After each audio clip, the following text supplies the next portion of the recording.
Selamat malam Semarang. Woi, banyak cewek-cewek cantik di sini. Tidak usah bangga kalian cewek-cewek, biasa aja.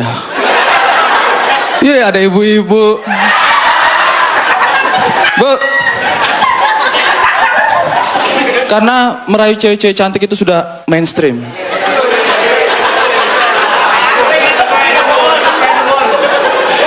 Bu, suaminya datang ke sini, Bu. Ada suaminya? Ada? Nggak jadi kalau gitu. Daripada merusak rumah tangga orang. Tuh, suaminya udah mulai jutek di belakang. Komedi, Pak. Minta maaf. Jangan sampai nanti pulang ke rumah, bapaknya marah sama ibunya kan. Oh, jadi itu tujuan mau ngajak-ngajak ke acara itu.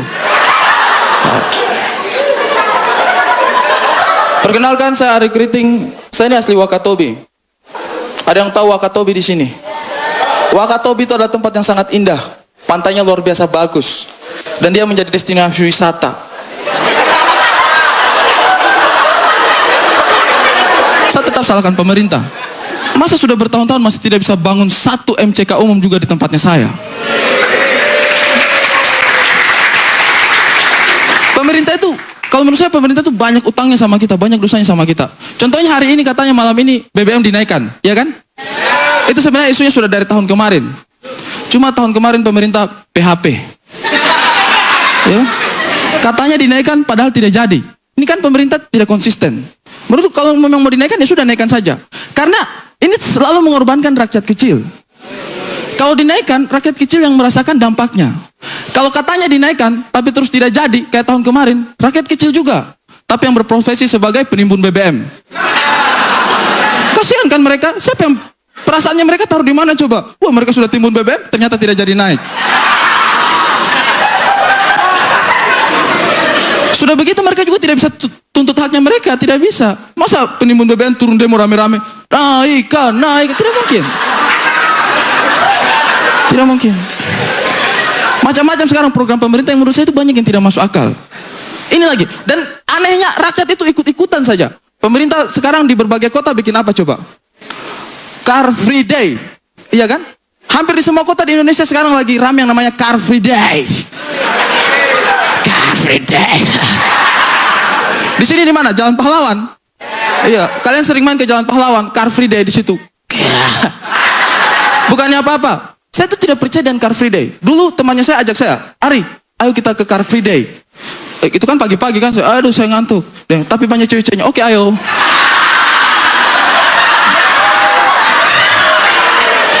Sampai di sana, saya lihat orang apa coba? Senam. Wih, semua olahraga. Hirup udara kayak... Hirup udara kayak sudah paling segar, paling sehat. Karena katanya tidak ada kendaraan lewat situ. Sini saya kasih tahu kalian ya. Yang kita hirup itu udara, bukan kendaraannya. Meskipun tidak ada kendaraannya di situ, mungkin polusinya masih ada. Jangan terlalu sok-sokan sehat deh.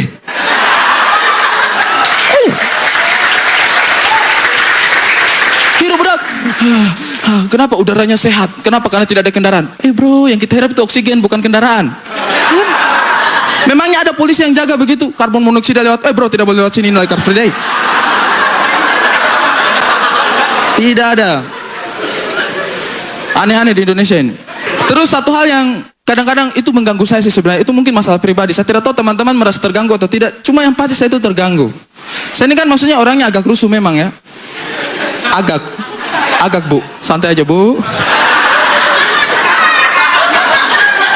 Saya ini kan orangnya agak rusuh. Makanya kalau saya jalan terus pakaian agak bagus itu orang-orang suka tanya.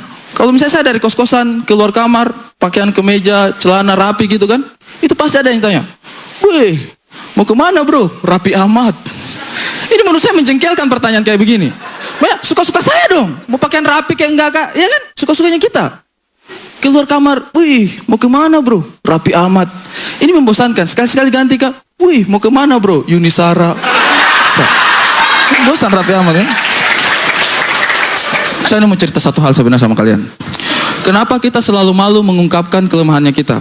Maksudnya kalau kelemahannya kita ungkapkan, kita jujur dengan apa yang kita memalukan untuk kita, sebenarnya tidak akan jadi masalah banyak untuk hidupnya kita. Betul ini. Misalnya kamu melakukan kesalahan, sudah jujur saja, saya melakukan kesalahan ini, memalukan. Nanti kan kalau ada orang tanya, kamu kemarin yang begini kan? Iya kan, saya sudah cerita. Masalah selesai kan? Beres. Nah, makanya malam ini saya mau cerita sama teman-teman. Kalau kalian iseng-iseng, itu hal-hal yang memalukan dalam hidupnya kalian kumpulkan, itu pasti jadi, kalian bisa bikin list 10 besar hal paling memalukan dalam hidupnya kalian. Sehingga kalian tahu, sebenarnya hal nomor 1 dalam hidupnya kalian itu apa yang paling memalukan. Nah, hal nomor 1 paling memalukan dalam hidup saya, bukan pacaran sama ibu-ibu, bukan. Hal nomor 1 paling memalukan dalam hidup saya itu, saya waktu kecil pernah di celana. Mungkin kalian ketawanya pelan karena semua sudah pernah mengalami, iya kan? Pasti pernah mengalami. Tapi saya punya beda, bro. Kejadian itu sudah menghancurkan masa kecil saya. Saya tuh di celana itu pada saat lagi memimpin upacara bendera.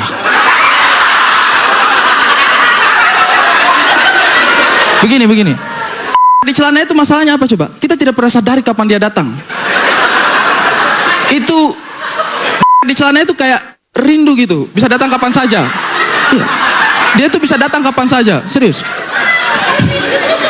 Seperti itulah, saya datang di sekolah tidak rasakan apa-apa, saya tidak rasakan apa-apa. Tiba-tiba diminta apa sama guru, Ari, pimpin upacara. Oke. Saya pimpin upacara. Baru beberapa menit memimpin, tiba-tiba perut mulas. Semua tekanan menuju ke bawah. Kalau kalian lagi belajar, gampang. Kalian tinggal ke belakang, iya kan, gampang. Atau mungkin kalian lagi belajar, izin sama guru, Bu guru saya mau silakan pulang, ya kan. Atau mungkin kalian pas lagi sakit perut, datang ke kepala sekolah, Pak kepala sekolah, saya sakit perut. Kepala sekolahnya tidak percaya, tiba-tiba kalian, oh ya sudah, kepala sekolah percaya. Tapi itu tidak bisa saya lakukan. Karena saya lagi mengemban tugas dan amanah memimpin upacara bendera. Ngapain tepuk tangan, ini ceritanya tentang celana. Akhirnya demi mengenal amanah, saya berdiri, saya tahan. Semua kekuatan saya pada pagi itu saya kerahkan ke pantat kiri dan pantat kanan.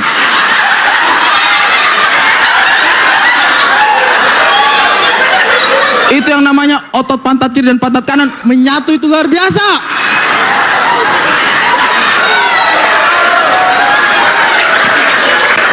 Itu merapat itu. Pokoknya kalau tiba-tiba ada ular lewat di situ, mati ular itu. Jepitannya itu sumpah. Itu jepitannya luar biasa. Itu pagi itu kalau ada orang yang secara tidak sengaja dia saya dari belakang, gak bisa. Itu terakhir kali dia pakai guna barangnya itu. Bro, itu saya tahan sepanjang upacara. Saya coba alihkan perhatiannya saya tahan sambil beatbox. Tahan. Sebenarnya saya hampir berhasil. Sampai ada satu momen yang tidak tahu kenapa ada dalam rangkaian upacara. Saya sudah tahan satu pagi. Tiba-tiba pembawa acara bilang, acara selanjutnya amanat dari pembina upacara.